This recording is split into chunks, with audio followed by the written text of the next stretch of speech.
ये सोच करके आ जाती है। इधर एक झाड़ के नीचे राम लक्ष्मण सीता सोए होते हैं। लक्ष्मण को बरबस ये विचार आया, नींद नहीं आ रही थी। उन्होंने राम सीता को सोते हुए देखा। उनको नमन करके थोड़ा सा लाओ घूम के आता हूँ आसपास। उनको आधी रात को भी क्या डर है, जंगल में पराक्रमी पुरुष हैं, बलवान पुरुष हैं, हजारों आ गए, सामने आ जाते हैं, अकेले निपट लेते हैं। ऐसे ही वो अकेले निकल गए, धनुष बाण लिया और चल दिए जंगल में। जरा देखूं तो सही यहाँ का जंगल कैसा है। कल भैया भाभी के लिए आहार पानी लाऊंगा तो कहां से लाऊंगा, अभी से जरा देख के आ जाऊं। चांदनी रात थी, बोले देख के आता हूं जरा सा। तो देखने को गए तो एक घने जंगल के अंदर एक वृक्ष के झाड़ के वहां आवाज सुनी और इसको देखा वनमाला को। और वनमाला को तो पता नहीं कि लक्ष्मण यहाँ आ गए हैं। और वनमाला वहां बोल रही है, हे क्षत्रपाल देवता, इस जंगल के जो भी अधिष्ठायक हो, मेरी अर्जी सुन लो कि मैं बचपन से ही लक्ष्मण की दीवानी थी। मैं लक्ष्मण को चाहने वाली हूँ, लक्ष्मण का ध्यान धरती हूँ। और लक्ष्मण जी तो मुझे अभी तक कहीं नहीं मिले हैं और मुझे लग रहा है कि लक्ष्मण जी मुझे मिलेंगे ही नहीं। और मेरे पिता फिर किसी और से मेरी शादी कर दे, इससे तो जीना व्यर्थ है। तो मैं आज लक्ष्मण के लिए मेरे प्राण दे रही हूँ, भले इस जन्म में नहीं तो अगले जन्म में मुझे लक्ष्मण ही मिले। और ये बोल करके उसने एक फंदा बनाया झाड़ की एक डाल से और बस लगाया और तैयार हो रही थी। और ये शब्द लक्ष्मण ने सुने, अरे कौन है ये मेरे नाम से मरने वाली। उसी वक्त तीर छोड़ा, फंदे को काटा। वनमाला नीचे उतरी, कौन है आप? तो कि जिसके लिए तू मर रही है वही मैं हूँ लक्ष्मण। बोला क्या बात है, तू क्यों ऐसा कर रही थी? वनमाला तो इतनी खुश हो जाती है, पैरों में गिरती है, अरे रे रे आप मेरे पुण्य से, ओ हो। वही इन दोनों ने उसने बताया कि मैं यहाँ महीधर राजा की बेटी हूँ, मैंने बचपन से आपके बारे में सुना है और मैं आपको, कैसा पुण्य है राम लक्ष्मण का। जंगल में मंगल हो रहा है, कहीं देवलोक के देवता आके नगरी बसा रहे हैं, कहीं सिहोदर राजा अपनी 300 बेटियां दे रहे हैं और कई राजकुमारियां उनके नाम से मर मिटने को तैयार हैं। वनमाला इतनी खुश हो जाती है। उसी वक्त गांधर्व विधि से दोनों शादी करते हैं और फिर उसको लेके आता है रामचंद्र जी के पास कि भैया ये वनमाला है। इतने में तो उधर होता क्या है, वनमाला गायब हुई। महारानी इंद्राणी एकदम चौंकती है कि बेटी कहां गई, वनमाला कहां गई। हाँ हूं मच गई, धमाल हो गई। महीधर राजा एकदम पूरे सैन्य के साथ जंगल में निकलता है। हजारों का काफिला रातों रात आता है। सुबह होते होते रात को सबको तैयार किया, सुबह उजाला होता है, सब यहाँ भीड़ लगती है। अब लक्ष्मण को देखो, उसके पास वनमाला को देखो, पकड़ो उन्हें, अरे पकड़ो ये चोर, इसने अपहरण किया अपनी राजकुमारी का। हजारों सैनिकों का टोला आ रहा है, लक्ष्मण के धनुष पर डोरी चढ़ाई और मात्र आवाज किया। वो आवाज में ऐसा दमखम रखता था कि लोग थर्रा जाते थे, भागने लगते थे, कोई तो गश्त खा के गिर जाते थे, वहीं गिर जाते थे, मूर्छित हो जाते थे, कोई भाग जाते थे। अरे इसके सामने हम टिकेंगे कैसे? जिसके धनुष की आवाज इतनी जोरदार है, उसका बाण चलाने का तरीका और सलीका कैसा होगा, वो कितना पराक्रमी होगा। और इन सब के पीछे तो लक्ष्मण का और राम का पुण्य काम करता है। इतने में महीधर राजा आया और वो समझ गए कि यही लक्ष्मण है, क्योंकि ऐसा परुषत्व, ऐसा पराक्रम सिवाय बलदेव वासुदेव किसी में नहीं होता है। ये उन्होंने भी सुन रखा था और ये भी पता चल गया था कि मेरी बेटी को लक्ष्मण के प्रति राग है। बस बोले लक्ष्मण डोरी को छोड़ दो, मुझे बड़ी खुशी हुई है कि मेरी बेटी वनमाला को आपके जैसा भरतार मिल रहा है। लक्ष्मण समझ गए कि अरे ये तो वनमाला के पिता है, तो आखिर तो पिता है, आज्ञा मान ली। लक्ष्मण एकदम फेंक देते हैं धनुष को और उनके पैर छूते हैं। रामचंद्र जी वगैरह सब मिलते हैं, सारी बातें होती है।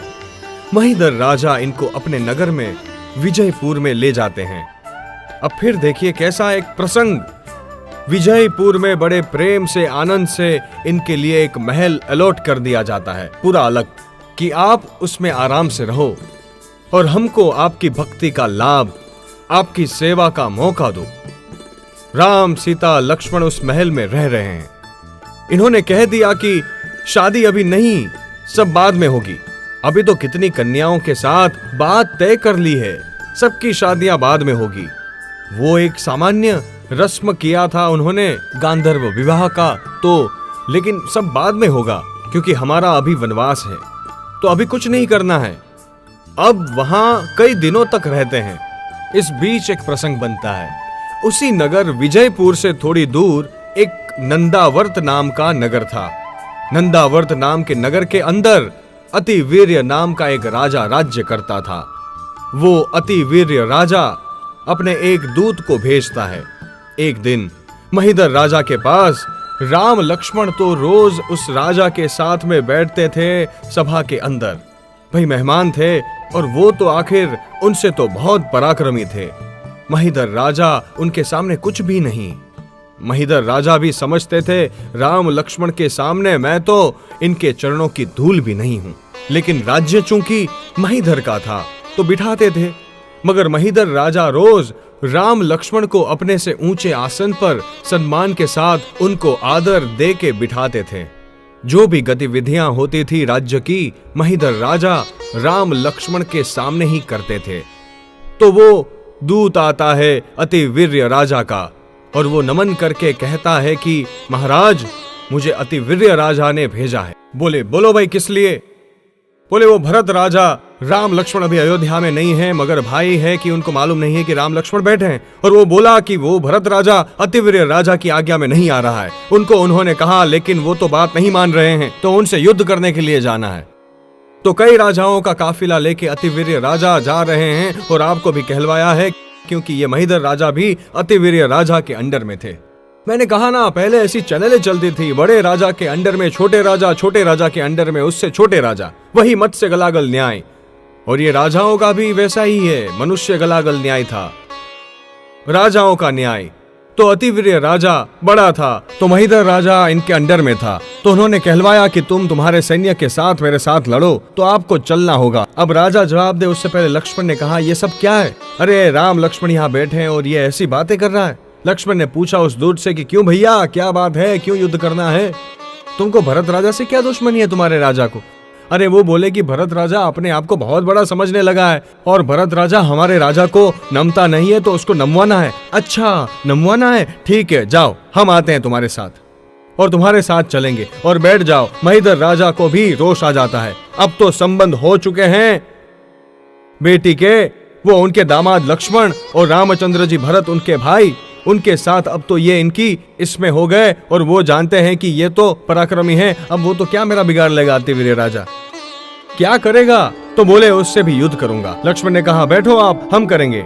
राम लक्ष्मण दोनों जाते हैं, पूरे सैन्य को लेकर के, सैन्य तुम्हारा दो, हम जाते हैं। सीता राम लक्ष्मण वहां से निकलते हैं, पूरा सैन्य साथ में, और उनके नगर के बाहर पड़ाव डाला रात में नंदावर्त नगर के बाहर।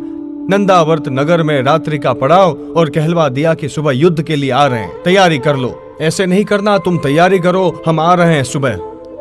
उस राजा को पता चलता है, उस राजा को, अतिवीर्य राजा को पता चलता है कि अरे महिदर राजा तो नहीं आया है, लेकिन उसने कोई दूसरे दो राजाओं को भेजा है। पता नहीं था कि ये राम लक्ष्मण है, ये भरत के भाई, ऐसा कुछ पता नहीं था।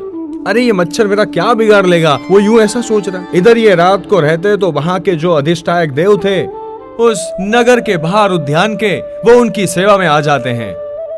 राम लक्ष्मण हमारे यहाँ पर, वो उनके चरणों में झुकते हैं, बोले आप हमको आपकी सेवा का मौका दो। अरे भैया हमको कुछ नहीं चाहिए, अरे आप युद्ध करने जा रहे हैं तो मुझे भी तो कुछ। बोले कोई जरूरत नहीं है हमको, तो हम सब कर लेंगे। बोले आप तो बिल्कुल कर लेंगे, लेकिन मुझे भी आपकी सेवा करना है, मैं आपको फोर्स नहीं करता हूँ। ऐसा ये जैन रामायण का किस्सा है। मुझे तो लगता है कि रामानंद सागर ने वो सीरियल रामायण बनाई, अरे उस रामानंद सागर को भी जैन रामायण हाथ लग गई होती वाल्मीकि और तुलसी की रामायण के साथ, तो ऐसी वो सीरियल होती, ऐसी सीरियल होती कि लोग युगों युगों तक नहीं भूलते। ऐसे रोचक किस्से आप जैसे हिंदी फिल्में देखते हो तो हर प्रकार के प्रसंग आते रहते हैं, गंभीर के, हंसने के, विनोद के आते हैं, शूरवीरता के आते हैं, क्योंकि ये 9 रस, वीर रस, श्रृंगार रस, हास्य रस, रौद्र रस, ये सब उसमें भरे रहते हैं। तो यही कहानी का एक लक्ष्य होता है। कहानियां शुरू होती है श्रृंगार रस से और पूरी होती है शांत रस से। शुरू होती है श्रृंगार रस से ताकि उनको इंटरेस्ट पड़े, सुने, लेकिन पूरी करेंगे उसका अंत कहाँ आ रहा है तो कि शांत रस में, अंत में वैराग्य के अंदर कि भाई इस संसार में कुछ नहीं है, मत इसके आकर्षण में पड़ो, एक दिन तुम इसमें बर्बाद हो जाओगे, संसार की खाई में गिर जाओगे, भटकते रहोगे। इसलिए बस भोग से अब त्याग की ओर चलो। त्याग का ही लक्ष्य जैन कहानियां सुनाती है। तो अतिवीर्य राजा को युद्ध करने के लिए वो देव ने क्या किया चमत्कार। बोले, राम लक्ष्मण से कहा कि स्वामी आप तो मुझे मना कर रहे हो, लेकिन मेरी भावना हो रही है कि आप उससे युद्ध करो, ऐसा कौतुक करें कि दुनिया भी देखे कि क्या चमत्कार हुआ। तो कि क्या करोगे तुम? बोले, दुनिया में स्त्री से हारना बहुत बड़ी बेइज्जती होती है। तो बोले, मैं आपको स्त्री का रूप बना देता हूं, आपके पूरे सैन्य को भी और आप दोनों को भी। सीता तो है ही, आप भी दोनों स्त्री बनो और पूरा सैन्य भी स्त्री, और आप उससे युद्ध करो। आप तो उसे चपटे में उड़ाओगे, लेकिन स्त्री के रूप में पूरे नगर में उसकी भयंकर बेइज्जती होगी, पूरे राज्य में। देखो, ये अपने को लगता है कि कैसा रोचक विनोद वातावरण, ऐसा किसी पिक्चर में आता तो लोग हंस हंस के औंधे हो जाते हैं।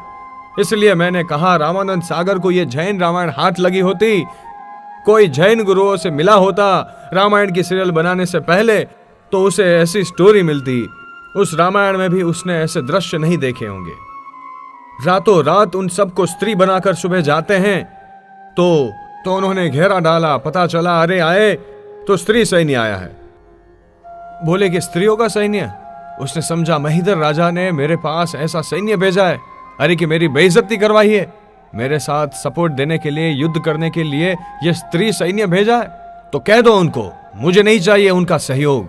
वो यूं समझा कि भरत से युद्ध करने के लिए, सहाय के लिए भेजा है, मैं इनको क्या ले जाऊं स्त्रियों को। और उन्होंने वो आए और भगाओ, उन्होंने तो उनके सैनिकों को भगाना शुरू किया, मारना शुरू किया। अतिवीर्य राजा को बहुत गुस्सा आता है। वो आता है तो उसको फिर ये लक्ष्मण ऐसा बंद करके पकड़ करके सीता और राम के पास ले जाता है। अतिवीर्य राजा को एकदम, अरे बोले मैं स्त्री के हाथ से मर रहा हूं, हारा जा रहा हूं। फिर उससे कहा, कबूल करवाया कि तेरे को बहुत नशा चढ़ा था, भरत को अपनी आज्ञा, भरत को झुकाने का। बोले तुझे भरत को झुकना पड़ेगा, भरत को तुझे झुकना पड़ेगा। बोले मंजूर है, जा अभी भरत की आज्ञा में जा, अभी जा यहां से, भरत को झुक करके आ, प्रणाम करके, उसके बाद तू इस गादी पर बैठेगा और आइंदा कभी आवाज मत उठाना भरत के सामने। पूरे विश्व के अंदर तो भरत का ही राज्य रहेगा। देखो राम लक्ष्मण का भातृ प्रेम, जंगल में गए हैं, भरत को बिठाया है, लेकिन सब राजाओं को भरत की आज्ञा में भेज रहे हैं। सबको अपने भाई के पास जाओ और वो तुम्हारा सबका राजा भरत रहेगा, इस पूरी पृथ्वी का मालिक तो भरत रहेगा, तुम कोई नहीं रह सकते। तो अतिवीर्य राजा को कहा। अब अतिवीर्य राजा को जाना पड़ा, लेकिन गया तो सही, लेकिन अंदर से एक टीस पहुंची कि नहीं नहीं, मेरी इतनी बेइज्जती और ये हमेशा इस तरह से मुझे झुकना पड़ेगा, ऐसी बेइज्जती, इससे तो दीक्षा ले लेना। बस वो भी समझ गया कि दीक्षा ले लो तो अच्छा रहेगा। तो उसने अपने विजय रथ नाम के बेटे को राजगादी सौंपी और अतिवीर्य ने दीक्षा ले ली। विजय रथ ने क्या किया, वो समझदार था। बोले मेरे पिता को भी झुकाने वाले, इस तरह से करने वाले ये लक्ष्मण कितने महान होंगे। तो कि मेरी बहन उसी अतिवीर्य राजा की बेटी रतिमाला नाम की थी, उस रतिमाला की शादी उसने रामचंद्र जी से विनती की कि प्रभु मेरी बहन है, उसकी शादी मुझे लक्ष्मण से करनी है, स्वीकृति दो। रामचंद्र जी ने स्वीकृति दी। फिर उसको वहां भेजा विजय रथ को भी कि तू जा और तू भरत को झुक। अतिवीर्य ने दीक्षा ली तो विजय रथ को भेजा। विजय रथ वहां जाता है तो भरत से भी इतना प्रभावित होता है। उसकी एक बहन और थी विजया सुंदरी, उस विजया सुंदरी की शादी वो भरत से करते हैं। रतिमाला को लक्ष्मण से, तो उसकी छोटी बहन विजया सुंदरी की शादी भरत से की। और इधर अब ये वापस महिधर राजा के विजयपुर नगर में चले जाते हैं। वहां थोड़े दिन रहने के बाद अब इनको आगे बढ़ना है तो जाने की तैयारी। एक दिन उन्होंने महिधर राजा से आज्ञा ली कि अब हमको आज्ञा दीजिए, अब हमको जाना पड़ेगा। वनमाला को पता चलता है कि अब जा रहे हैं। वनमाला आती है लक्ष्मण के पास। यह भी एक बहुत बड़ा रोचक प्रसंग है। वनमाला आती है लक्ष्मण के पास कि स्वामी आपको यदि जाना ही था मुझे छोड़कर, तो उस दिन मैं आत्महत्या कर रही थी, तब मुझे क्यों बचाया, मुझे मरने देना था। तो ये विरह के दुख तो मुझे नहीं देखने पड़ते। या तो मुझे आप लेकर जाओ या फिर मुझे मार के जाओ। अब मैं नहीं रहूंगी आपके बिना। लक्ष्मण ने कहा, देखो वनमाला, ऐसी बचकानी हरकतें मत करो। हमारे लिए कुछ नियम है, कुछ प्रतिज्ञा है, हमारे लिए हमारी कुछ ड्यूटी है, कर्तव्य है हमारे। हम अभी साथ में तुझे नहीं रख सकते, लेकिन मैं एक दिन आऊंगा, जब वापस अयोध्या लौटूंगा, तुझे लेकर के जाऊंगा। बोले, आपका क्या भरोसा, आप नहीं ले जाओ तो आपको तो कितनी राजकुमारियां मिलेगी, तो मेरी क्या गिनती रहेगी उसमें? कौन वनमाला थी, कहाँ थी, कैसी थी, आप तो भूल जाओगे मुझे। अरे बोले, नहीं, मैं तुझे लेके जाऊंगा। बोले, नहीं, मुझे क्या खातरी, नहीं तो अभी ले जाओ, नहीं तो मैं मर जाऊंगी। लक्ष्मण ने उसको यकीन दिलाने के लिए बोले कि तुझे भरोसा नहीं है तो तू कहे, वो दुनिया का पाप मेरे सिर पर लेने को तैयार हूं। अब देखिए, महीधर राजा की बेटी वनमाला कौन सी प्रतिज्ञा का कहती है? मांसाहारियों का नहीं, पर स्त्रीगामियों का नहीं, शिकारियों का नहीं, शराबियों का नहीं, मगर वो एक ही बात करती है, रात्रि भोजन की, कि यदि आप नहीं आए तो रात्रि भोजन का पाप आपको लगेगा। लक्ष्मण ने सहर्ष स्वीकार किया। बोले कि ठीक है, तथास्तु। यदि मैं तुझे नहीं ले जाऊं तो दुनिया भर के रात्रि भोजन करने वाले लोगों के जो दोष लगने वाले हैं, वे सब दोष मेरे सिर पर। एक राजा की राजकुमारी को रात्रि भोजन का पाप उसके जहन में कितना भयंकर बैठा होगा कि परस्त्री गमन का पाप नहीं, शराबियों का, शिकारियों का, मांसाहारियों का नहीं, जुआरियों का नहीं, लेकिन रात्रि भोजन करने वाले लक्ष्मण ने प्रतिज्ञा कर ली। और फिर लक्ष्मण को वहां से भेजा गया कि अब आप जाओ, लेकिन जल्दी से पधारना। अब वहां से निकलते हैं, फिर चलते, इससे भी समझने का है, हम लोगों को तो बस रात्रि भोजन, क्योंकि हम तो रात के राजा हैं। और फिर लक्ष्मण को छोड़ा। अब लक्ष्मण और राम और सीता तीनों चल रहे हैं। चलते दंडकारण्य नाम के जंगल में जाते हैं, किसी दूसरी और दक्षिण दिशा के अंदर, लंका की साइड। इधर से सीधे इधर देश का अंत भाग आ गया था पश्चिम में, और दक्षिण का छोर आ रहा था। अब दक्षिण में थोड़े आगे बढ़ते हैं, लंका की साइड, क्योंकि लंका यहां से भारत से दक्षिण में है। और वहीं इसके अंदर भी बताया जा रहा है, दक्षिण की ओर जाते हैं। बहुत दिनों के बाद वो एक भयानक विशाल जंगल, दंडकारण्य उसका नाम था, उसकी भी बहुत बड़ी लंबी कहानी इसमें बताई है, क्योंकि रामायण तो रामायण है, ये महाकथा है। ये कथा नहीं है, ये तो महाकथा है। जो दिल पर नक्श हो जाए कहानी उसको कहते हैं। पहले रविवार को अपन ने ये बात कही थी कि कहानी क्या है। जो चट्टानों को चटका दे रवानी उसको कहते हैं। रवानी पानी का भाव, जो चट्टानों को चटका दे रवानी उसको कहते हैं। और उलट दे जो हिमालय को भी उलट दे जवानी उसको कहते हैं। नहीं मालूम है तुझको करिश्मा कैसे होता है, जो दिल पर नक्श हो जाए कहानी उसको कहते हैं। ये रामायण ऐसी कहानी है जो दिलो दिमाग पर छा जाती है। दंडकारण्य में पहुंचे उसकी भी बहुत बड़ी कहानी है, क्या कैसे दंडकारण्य हुआ था, लेकिन अभी तो अपन इतना ही लेते हैं। इधर क्या होता है, राम लक्ष्मण का वहां जाना हुआ। उस दंडकारण्य में क्या होता है, रावण का अधिकार अब चल रहा था। अब आपको थोड़ा पीछे ले जाता हूं। जिन्होंने पिछले सुने सब प्रवचन कि रावण की बहन शूर्पणखा, जिसका असली नाम था चंद्रनखा, चंद्र आकार के नाखून थे, चंद्रनखा नाम रखा था। सुपड़े जैसे बड़े बड़े थे, शूर्पणखा नाम फेमस हुआ। उसको खर विद्याधर ने किडनैप किया था और खर के साथ उसका युद्ध हुआ। और खर ने पाताल लंका के अंदर जाकर के चंद्रोदर नाम का जो राजा था, उस राजा को, वो चंद्रोदर कौन, तो कि वो बाली और सुग्रीव का ही भाई